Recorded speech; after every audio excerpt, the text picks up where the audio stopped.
Buenos días. Este es el curso Coaching en la Administración Pública, la quinta y última sesión del bloque 1 sobre el tiempo y la creatividad. Y yo soy Tabea Hirzel. Como todas las sesiones, tendremos 6 breves actividades. Hemos hablado mucho de la creatividad.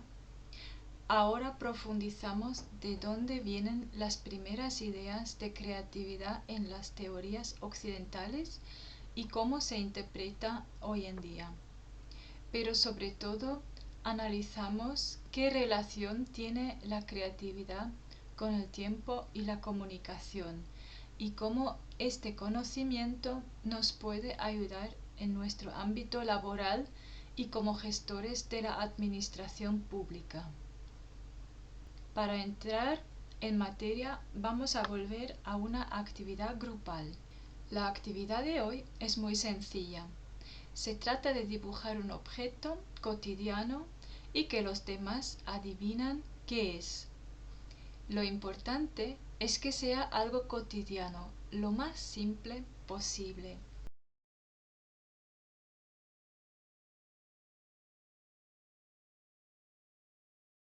¿Sabían que actualmente los científicos hacen a los ordenadores jugar al Pictionary?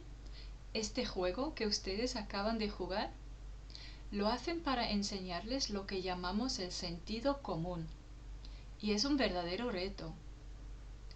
Los mayores artistas en el sentido común, es decir, lo trivial, lo cotidiano, lo que nos es común a todos, son probablemente los japoneses, y en varios aspectos. Elevan lo común a un arte tan sofisticado que hasta un tenedor puede destacar como algo extraordinario. Pero más aún desde la época del Edo, más adelante durante la economía de Toyota, hasta los mangas que apasionan también a los jóvenes aquí de hoy en día, de una forma única saben unir a las personas mediante una estética y tal vez incluso acercarlas a las máquinas de esta manera. Lo más común es la idea del mundo y es lo más creativo, una idea completamente artificial, porque lo que llamamos mundo como tal no existe. Cada generación, cada cultura tiene su propia visión de cómo y qué es el mundo. Durante más de un siglo, nuestro mundo occidental fue dominado por las ideas de Max Weber. Su definición de una ética de trabajo que consideraba anclada en el protestantismo, su filosofía peculiar del capitalismo, que llegó a ser tal vez la más popular durante mucho tiempo. Lo más interesante fue su idea de la burocracia como una máquina perfecta para una democracia moderna y el emprendimiento basado en un talento especial del emprendedor de inventar, de crear y con esto impulsar el progreso. Mucho se ha dicho y escrito sobre la visión weberiana del mundo. Aquí nos basta con remarcar algunos puntos claves que han marcado aquella época para entender por qué de repente se pone en duda y pierde su valor. Weber entiende al emprendedor como parte de la élite de una sociedad. Para él, está fuera de duda que es masculino y obligatoriamente asociado a la imagen del cazador, del guerrero, del explorador. Como tal, la principal importancia del emprendedor es innovar y de la administración de ayudarle en este esfuerzo. Estos emprendedores son los que lideran al resto de la sociedad, que le sirven como mano de obra. De ahí se formó el concepto de Leadership Democracy, la democracia de liderazgo. En realidad, para Weber, la democracia no era otra cosa que una guerra en situación de alto de fuego. nunca llegó a formular una visión positiva de la democracia o en general de la sociedad. Para él, solo es algo que mantiene el caos a rayas. Y por eso, personalmente yo le critico. Recordemos que los objetivos no deberían decir lo que evitan, sino afirmar nuestra meta. Si analizamos la teoría de Weber, recordemos las visiones opuestas del tiempo según la cronémica, el tiempo lineal e irreversible y el reloj circular donde el tiempo es un punto exacto. Para Weber el ideal era sin duda la flecha, el tiempo monocrónico. Pero en la misma época existía ya una visión alternativa, la filosofía de Bergson, quien analizó sobre todo el tiempo desde un ángulo de la experiencia o vivencia. Uno de sus alumnos era Alfred Schütz, quien desarrolló toda una visión alternativa del mundo basado en esta teoría del tiempo. Son textos muy meticulosos y algo difíciles de leer. Tal vez por eso no se hicieron tan populares, pero la idea es sencilla.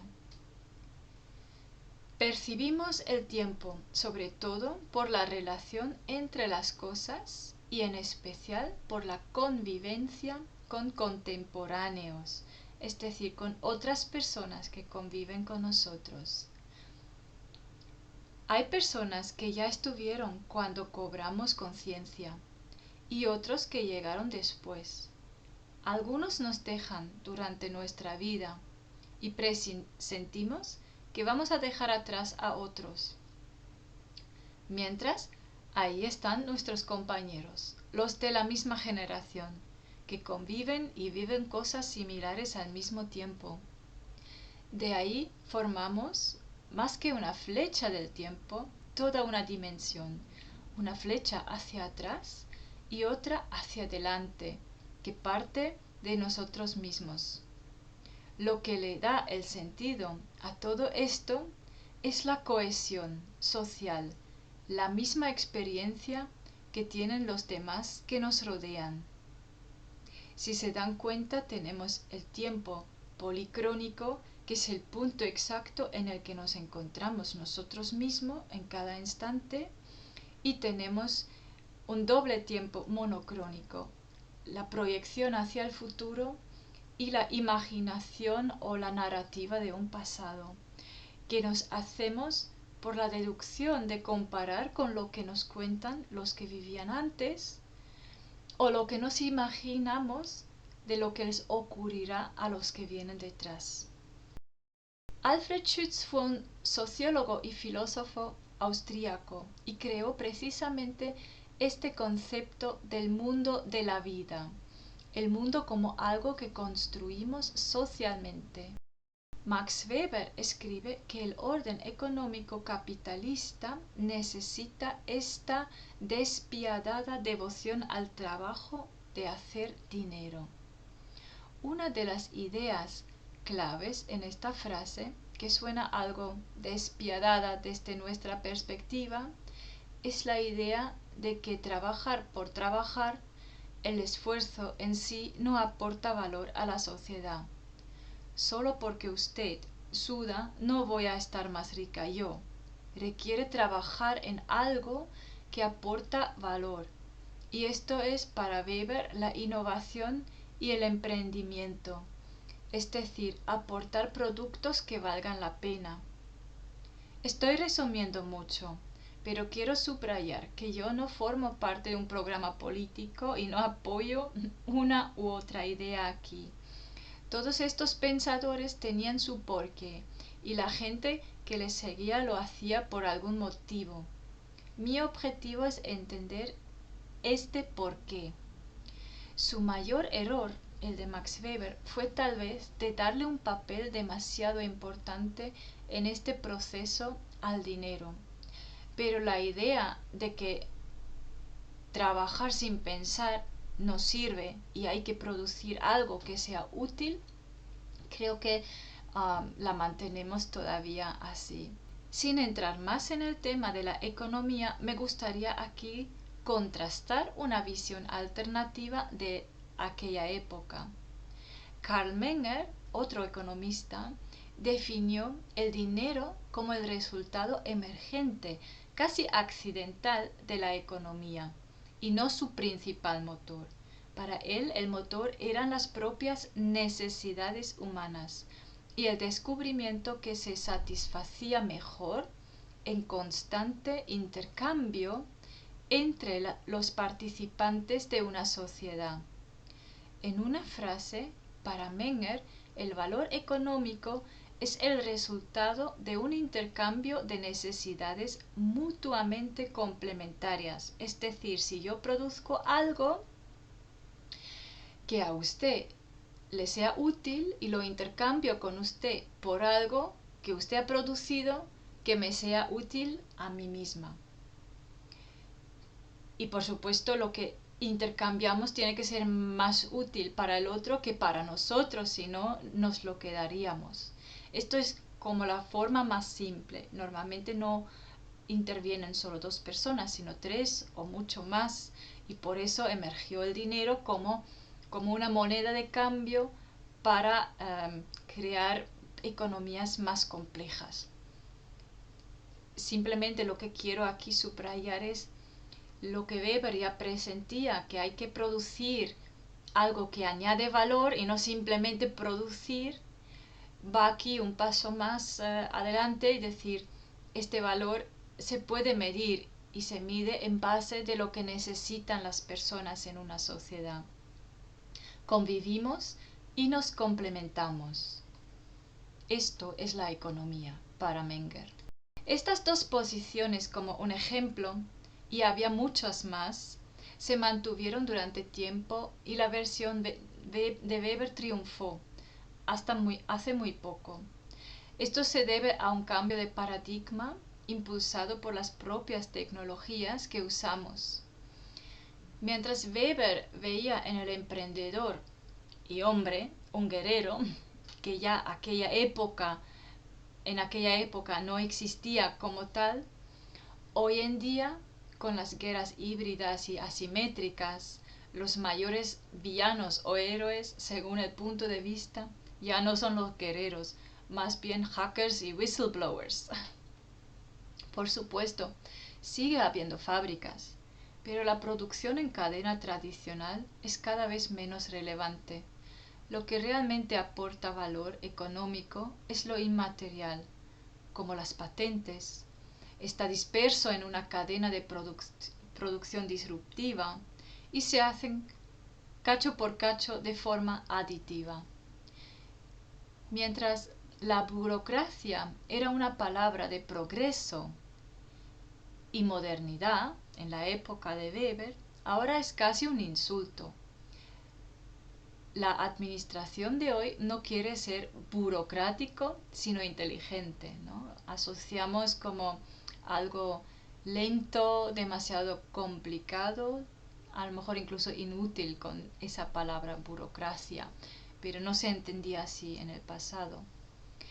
Y nadie sabe tanto como los empleados de la administración pública lo importante que es la cohesión social para ser eficientes en la administración y en la sociedad. La crisis sanitaria del COVID-19 fue nuestra prueba de fuego. Alguien quien estudia la relación entre la percepción del tiempo, la cohesión social y la creatividad es Sato Tasuya. Sato Tasuya, Sato es el apellido y se dice en este orden según la tradición asiática. Es un profesor actual de psicología que trabaja en la Universidad Ritsumeikan en Kioto, Japón. Tiene dos líneas de estudio principales: el enfoque de equifinalidad de trayectoria, abreviado como TEA, en la psicología cultural, y el concepto de tiempo en la vida y vida en el tiempo. Seguramente dicho en japonés suena como con más gancho. La TEA se conoce también como TEM por las siglas inglesas de Modelo de Equifinalidad de Trayectoria. Eso como un dato. Su principal reto es alcanzar mayor cohesión social. Intenta precisamente de unir las dos formas de percibir el tiempo, las personas monocrónicas y las personas policrónicas. Por lo tanto, quiero unir el tiempo vivido con el reloj, pero también generar mayor cohesión en una sociedad cada vez más multicultural. Recordamos que existe la teoría que según la mentalidad o la cultura en la que vivimos, percibimos o tenemos una tendencia mayor de percibir el tiempo de una u otra manera. Y para mejorar esa cohesión a escala global está buscando nuevos modelos. El concepto que más asocia a la creatividad o como fuente de creatividad es el michikusa. En japonés quiere decir hierba al lado de la carretera y más concreto o aplicado perder el tiempo, holgazanear. Por un lado, es esta experiencia que tal vez recordamos de nuestro camino al colegio.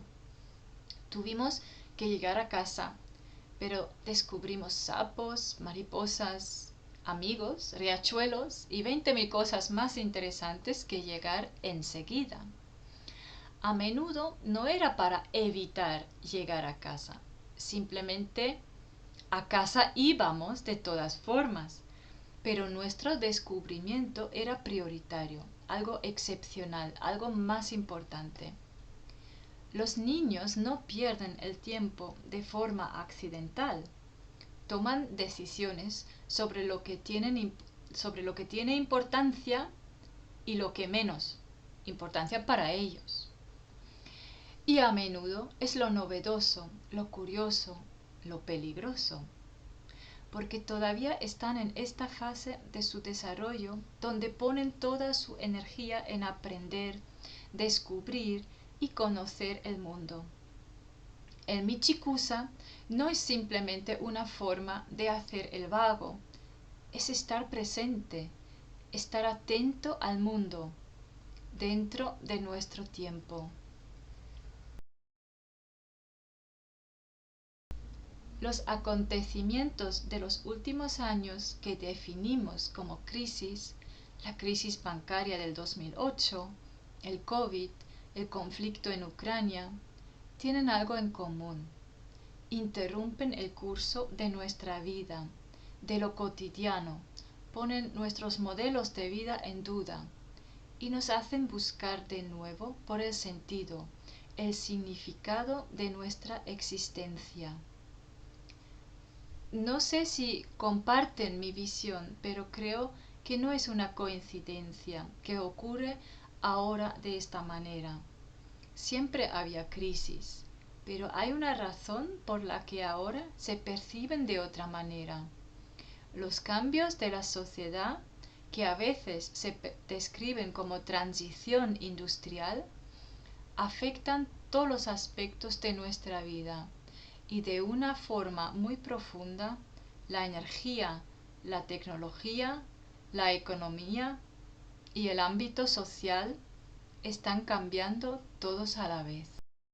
Cuando algo que duró mucho y nos unía de cierto modo se pierde, la solución tiene que ser creativa. La creatividad es la capacidad de cambiar de enfoque y volver a crear un significado en común que nos dé cohesión social, en otras palabras, una sociedad en paz. Esto nos lleva ahora desde el tiempo como una percepción y como una herramienta de eficiencia en el trabajo a la ética del tiempo. El primer paso para ello es tener un enfoque diferente, una visión.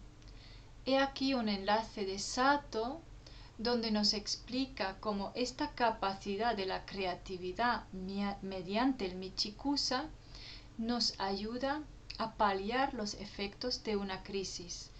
Hizo un estudio sobre el COVID-19 y cómo esta capacidad les ayudó a la gente de superarlo. Pero la creatividad es un motor aún más potente. Es aquella capacidad que hace posible encontrar una solución donde la lógica no puede llegar. Alguien quien explica esta idea con todo detalle es el médico y antropólogo español Pedro Laín Entralgo. Hablaremos más de él más adelante, pero toda su obra gira en torno a la capacidad de llegar desde la visión del yo hacia el otro como algo muy opuesto y mediante esto crear un nosotros.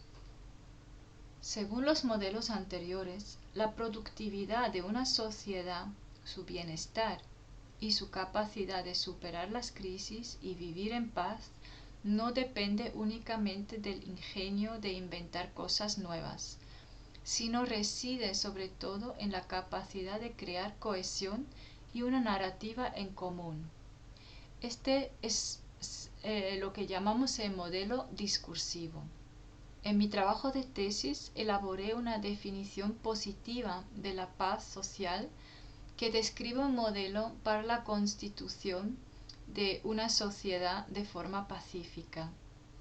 Según este modelo, una sociedad pacífica se genera mediante la constante y continua actividad de generar una historiografía, es decir, una narrativa de nuestra sociedad basada en hechos y compartida, o sea, ofreciendo una visión común de nuestro futuro.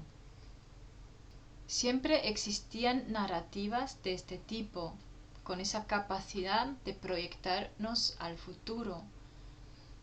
La Guerra Fría, la sociedad del bienestar eran algunas del siglo pasado. Algunas narrativas actuales son el cambio climático, la globalización, el One World, un solo mundo, que está sobre todo promovido por los chinos, y el llamado transhumanismo. Otra narrativa importante es la idea SMART, de hacer las cosas de forma más inteligente. Mientras nuestros abuelos creían profundamente que el esfuerzo, el sudor de sus manos y los estudios eran la clave del éxito, y en no pocos casos resultaba ser verdad, existía algo como el ascenso social, pero en la gran mayoría se definía por una mayor acumulación de bienes y servicios a disposición. Las generaciones actuales, a menudo ya saturados con información, servicios y productos, buscan ahora hacer las cosas mejor, con más sentido, a menudo en relación a los problemas actuales como el clima o la percepción del estrés en una vida materialmente plena. Ahora ya no queremos ser guerreros, sino ciudadanos inteligentes. Ya he mencionado el origen de este cambio en una transición industrial. Parece ser que hay una dinámica entre las tecnologías, la forma de producir y la visión que tiene una sociedad del mundo. Hablando de transición industrial, la primera fue la mecanización. Y si digo la primera, estoy hablando de la época moderna, de la época de la democracia o la historia de la democracia, no de toda la humanidad. Por supuesto, hubo mucho más transiciones y efectos de cambios sociales. La primera fue la mecanización, el invento de la hidráulica y el uso de las máquinas a vapor. La segunda fue la producción en masa, gracias a los costes abaratados por la cadena de montaje y la energía eléctrica durante el siglo XIX. A principios del siglo XX, con la informática y la automatización, vivimos la tercera transición y todavía no todos la han realmente asumido, mientras actualmente estamos en la cuarta transición, la que introduce los sistemas ciberfísicos, conectando lo orgánico y los robots con los datos presentes en todo mediante el IoT. Pero algunos ya trabajan con la perspectiva de una quinta transición, la de la comprensión humana. ¿Qué quiere decir? El uso de grandes partes de tecnologías como parte de nuestro cuerpo, más allá de la prótesis de una pierna, cambia forzosamente la visión que tenemos de nosotros mismos. Nuevos modelos de producción en red, parcial, usando varios niveles de plantillas de otros y al mismo tiempo siguiendo una trazabilidad, cambia nuestra forma de entender la propiedad, lo que es la unidad de un objeto y nuestra propia identidad. Estos son algunas pinceladas, solo para demostrar que realmente nos afecta como personas el cambio actual y en general la manera como producimos las cosas afecta en la manera como vemos el mundo, cómo percibimos el tiempo, a nosotros mismos y cómo nos reproducimos como sociedad, es decir, la cultura en primer lugar. Alvin Toffler, un hombre de negocios y futurista americano, decía que el analfabetismo en el siglo XXI no significa no saber leer ni escribir, sino ser incapaz de aprender, desaprender y reaprender. En otras palabras, necesitamos ser creativos más que nunca. Para la administración pública, el concepto que mejor expresa estos cambios es probablemente la idea de la Smart City, y nuestra ciudad también forma parte de este movimiento. ¿Pero qué es una Smart City? Una ciudad inteligente. Bueno, será un lugar donde haya ciudadanos inteligentes, ¿verdad? Todavía es un concepto sin definir del todo.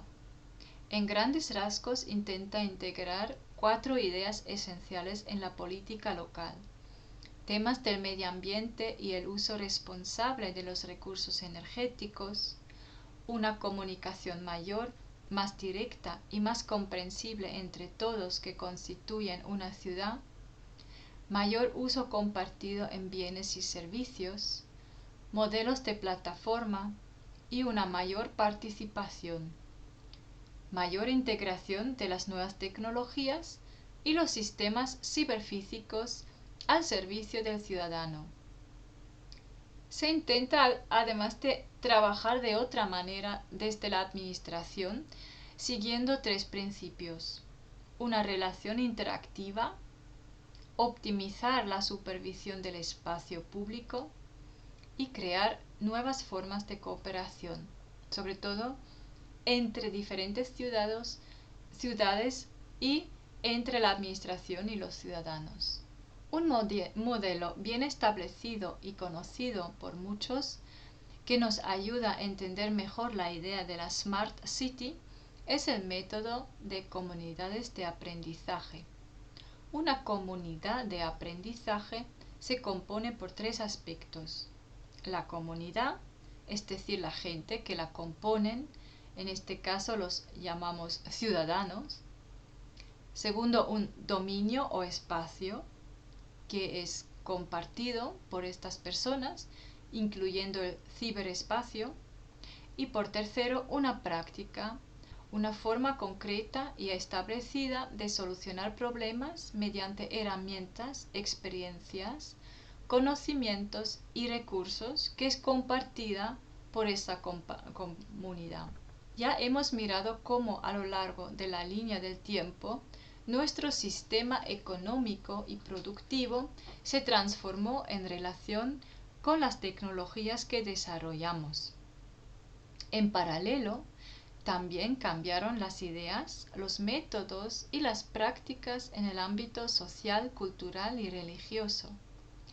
En el siglo XIX predominaba la idea de la razón. Se creía que la razón podría ser una herramienta para emancipar al ciudadano del poder arbitrario de los gobernadores.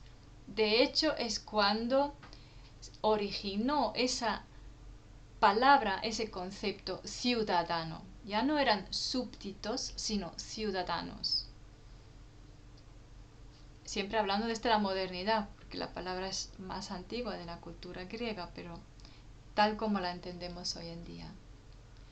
Como solución se daban las instituciones públicas y la burocracia, tal como las describe Max Weber y otros. Pero en el siglo XX, después de 2 guerras, el motor de las sociedades era la competitividad. Al fin y al cabo, no fue la razón que ganó las guerras, sino la fuerza.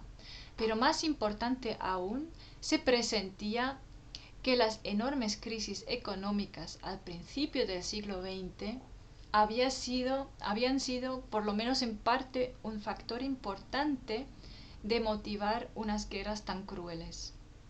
Durante la Guerra Fría se logró resolver estos conflictos, menos por medio de las armas y más mediante la economía, y eso se entendía como un progreso. Es solo ahora que entendemos que a veces las guerras económicas matan a más personas que las guerras. En esta época se consideraba un avance. El gran reto era lograr la mayor competitividad posible, económicamente hablando, ya no armamentadísticamente hablando. A finales del siglo XX y a principios del siglo actual nos dimos cuenta que la forma como logramos esta competitividad no era sostenible.